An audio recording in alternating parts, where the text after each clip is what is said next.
मध्य Asia की बर्फीली हवाओं से उठी एक शक्ति जो धीरे धीरे भारत की धरती तक पहुंची।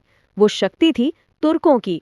शक्ति थी शासकों की नहीं, बल्कि शक्ति थी तुर्कों की।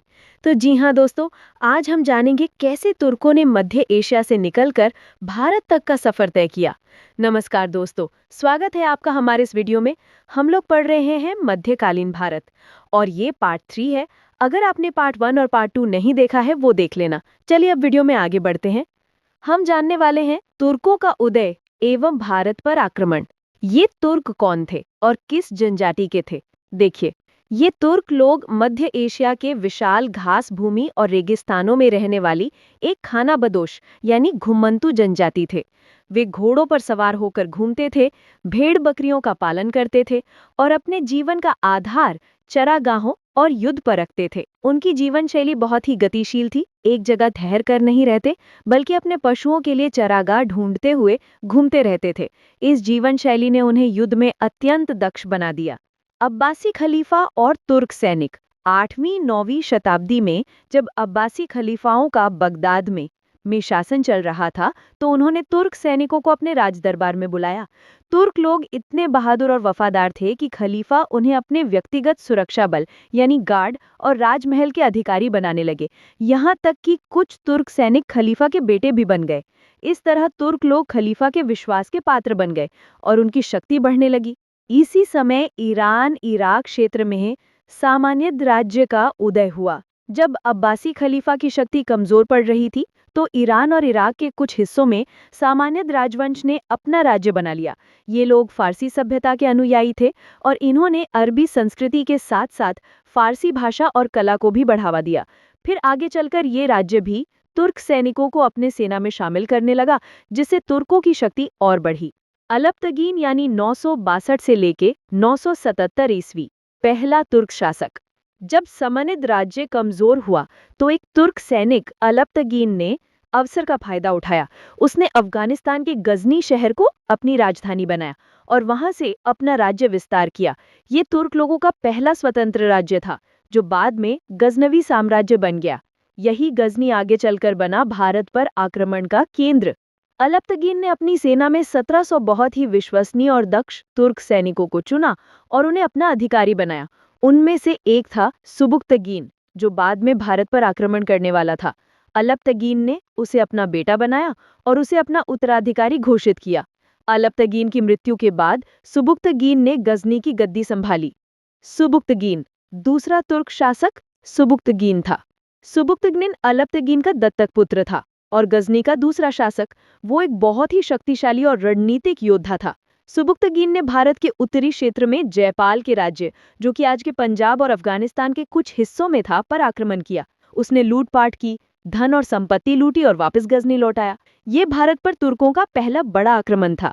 सुबुक्तगीन की मृत्यु के बाद उसके दोनों पुत्रों महमूद और इस्माइल दोनों के मध्य उत्तराधिकार का युद्ध हुआ, जिसमें अब्दुल कासिम महमूद विजयी हुआ और अब्दुल कासिम महमूद ने अपना नाम महमूद गजनवी रखा, जो बाद में इतिहास में बहुत प्रसिद्ध हुआ।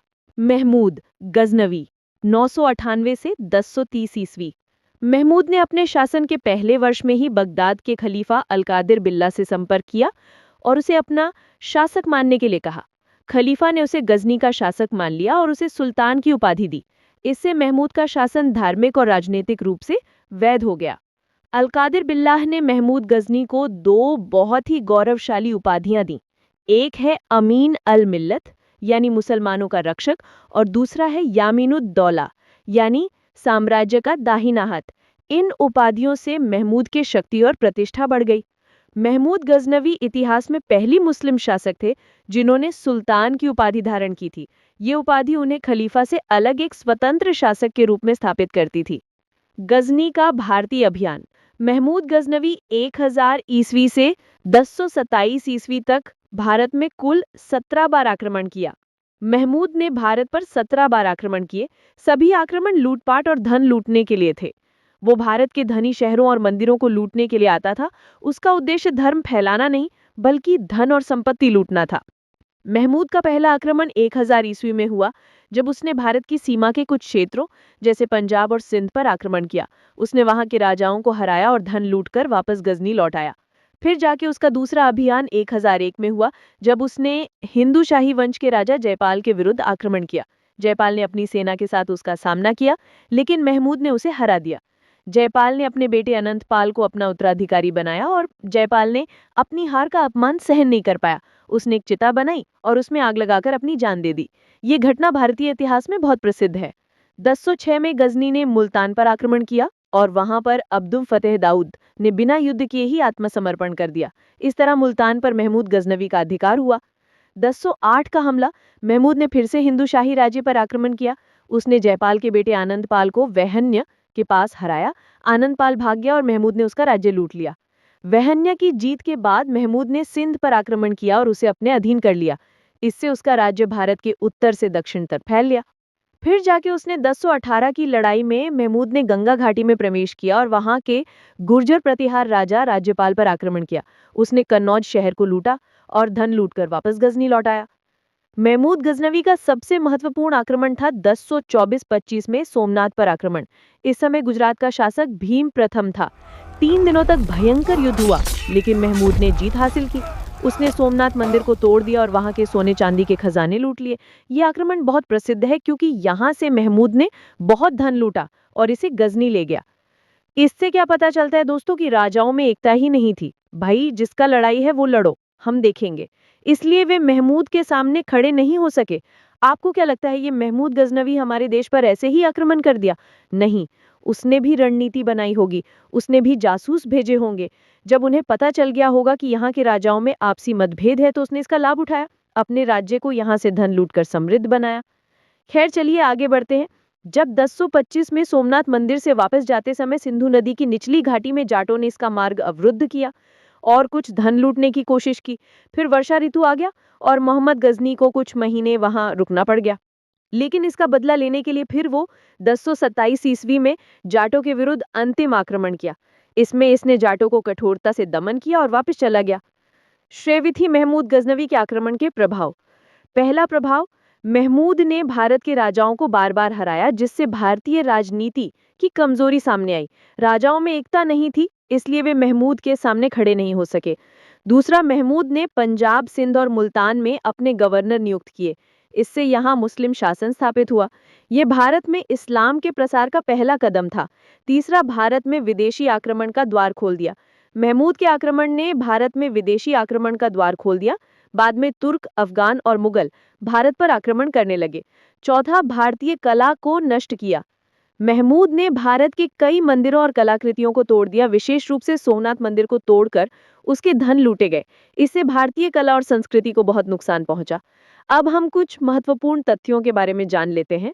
पहला, महमूद गजनवी यामिनी वंश से था, जो तुर्क लोगों का एक शाखा थी। महमूद गजनवी ने कारमरी यानी कि आज के अफगानिस्तान के कुछ हिस्से पर अभियान किया था, लेकिन ये अभियान असफल रहा। हम अलबरूनी के बारे में जानते हैं। अलबरूनी एक महान विद्वान था जिसका असली नाम अबू रेहान था।